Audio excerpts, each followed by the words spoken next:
Fala galera, bem-vindos ao canal de Cortes Explorar. Se você gosta desse tipo de conteúdo, não se esqueça de se inscrever no canal e ativar o sininho para mais vídeos como este. O falso profeta, ele necessariamente virá, ou sei lá, supõe-se que ele virá de uma religião cristã? Então, qual é o racional? Como o catolicismo é a igreja, é a religião que tem mais adeptos, se você pega aquilo ali como referência, já pegou a maioria dos fiéis. Verdade. Então, por causa desse cálculo, a galera acredita que o Vaticano possa desempenhar um papel. Parece que isso é papo de crente que não gosta de católico, mas existem muitos católicos que levantam essa bola. Se você pega o trabalho do padre Gabriele Amorth, que é o exorcista do Vaticano, né? Esse cara já fala sobre a infiltração de pessoas dentro da igreja para transformar a igreja num instrumento dessa nova ordem mundial, ou desse governo único global.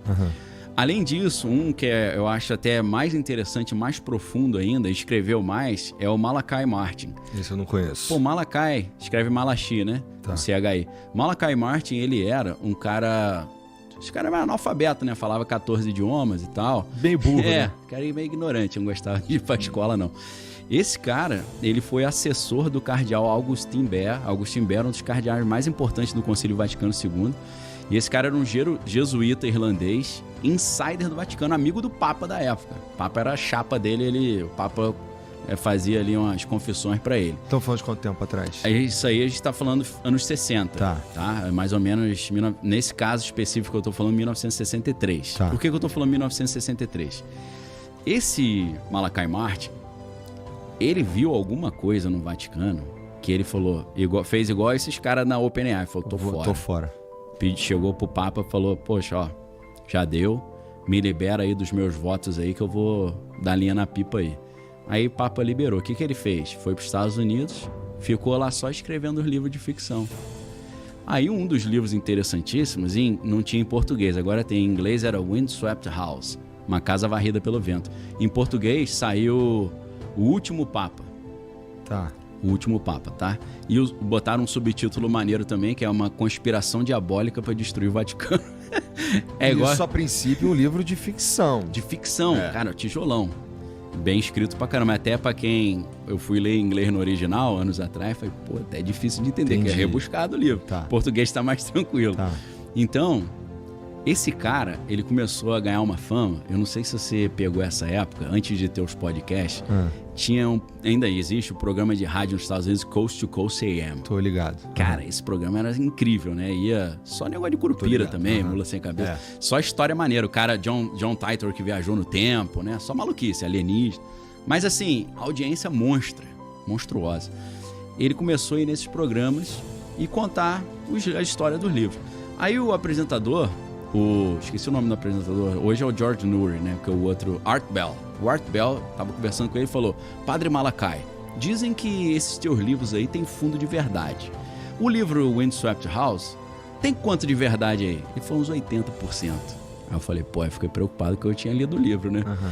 Cara, esse livro começa logo no início, falando que em 1963, numa data específica que eu não me lembro, que era uma data importante para o mundo espiritual, foram realizados 2 rituais sinistros, diabólicos, um numa capela ali no Vaticano e um outro na Carolina do Norte, nos Estados Unidos. Tá. Como não tinha internet, eles se conectaram por telefone para sintonizar. E ele disse que colocaram um trono e convidaram o diabo para sentar no trono e falaram, o Vaticano é teu agora.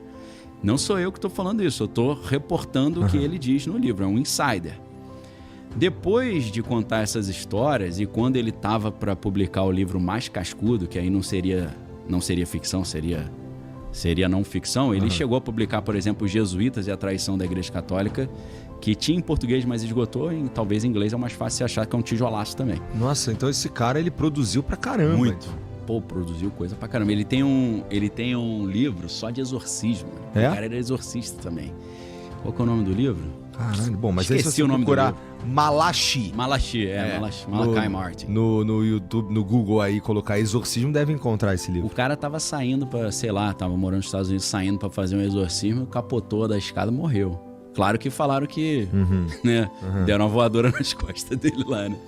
Então, esse cara, ele defende essa ideia lá desde os anos 60 de que infiltraram o Vaticano para usar para montar essa plataforma, entendeu?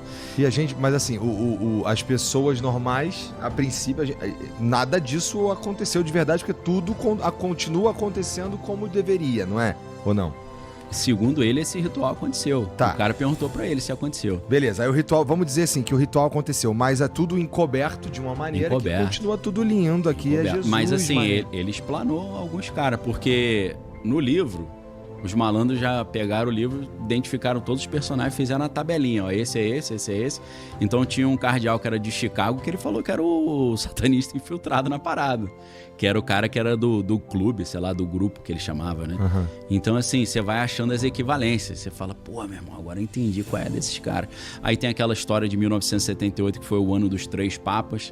Que, pô, o Papa João Paulo I chegou, ficou 33 dias só no poder, morreu de forma estranha, porque não deixaram ninguém ver o corpo, tentaram exumar o corpo para ver se ele tinha sido envenenado, não permitiram. Falaram que a doutrina católica não permite, só que vários papas já tinham sido exumados. Então, aquela história estranha, né? Aí entra o João Paulo II, né? O João Paulo II entra com a missão de lutar contra a União Soviética, né? Aquele medo da União Soviética acabar com o cristianismo.